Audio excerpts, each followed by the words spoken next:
My name's Stuart Making and I'm a blacksmith. Blacksmithing is the process of getting steel or iron hot and hammering it with a hammer over an anvil until you get the shapes that you want. It's quite an old practice, dating back a few thousand years. We use it today, combined with modern techniques as well, to reproduce things from history, but also to create new pieces of art and design. There's a large range of items within the Staffordshire Hoard, some of which haven't even been identified and just identified as item of gold. A lot of items are sword fittings, sword pommels and crossguards. More unusually, there are some seax hilts. Seax is an Anglo-Saxon knife. It's the Old English word for knife. The central motif for the sculpture is heavily inspired by one of the seax handles, the knife handles. It's a round element of gold with garnets fitted to it, and it would have made the upper part of a knife handle. So you unfold this out and it was a pair of dragons, one above the other. Now I wanted my sculpture to draw from the decorative elements of the Staffordshire Hoard, but also to try and convey how a piece would have been made. So cloisonné, which is the process of setting stones into cells. So you form tiny little shapes, squares, circles, and you set a stone or a piece of enamel into it. I wanted to try and show that through the progression of the sculpture. So at the bottom you have the outline chased into the steel, and as you move up you have these cells that are cut out, the open sections, and as you move through to the top it's completed. You have the red set against the gold, and it just shows a pathway from beginning to completion of how they would have done this originally. During my original creative process, I surrounded myself with pictures of items from the Staffordshire Hoard. By immersing yourself in it all the time, you begin to focus on the ones that you like best, and you go through those 10 favourite pictures and you decide, what is it about this picture that I love so much? And once I'd discovered those elements, I then tried to piece them together into something that would convey my feeling of the Staffordshire Hoard. I pick the design from a knife handle, but I pick the eagle from a sword mount, and then you do sketches, I do full-size drawings, model making, and eventually you begin to piece together these jigsaw pieces until you stand back one day and you look at it and you go, that's great, that's it, that's what I need to make now, in full size, in metal.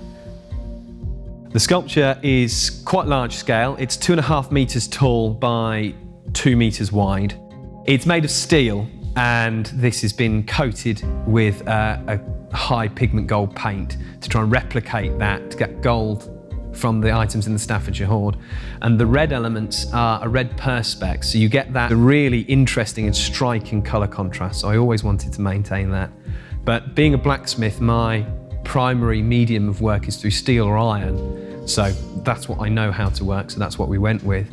And also it's got a strength to it that's appropriate for an item this large, a visual strength as well. So you've got these 4 rearing eagles holding this central, almost like totem pole type motif in the center, but also a physical strength because something that tall, it needs to be able to support its own weight.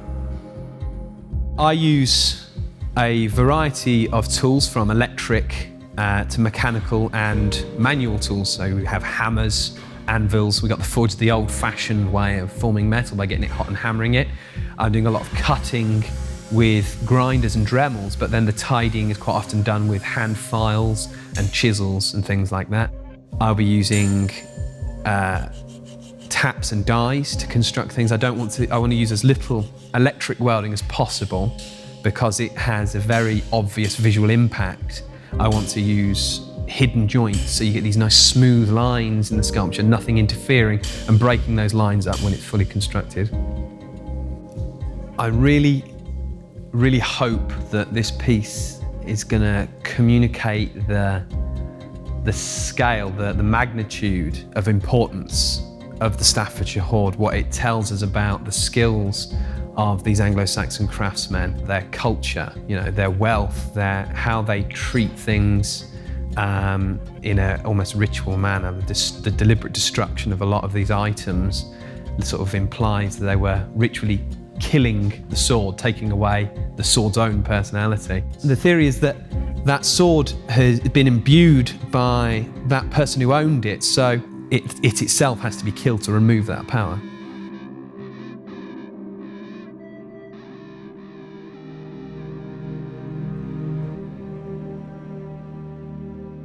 Throughout my training and my early years as a smith, I worked for other people, making things they told me to make. I never had any creative input in what was being done.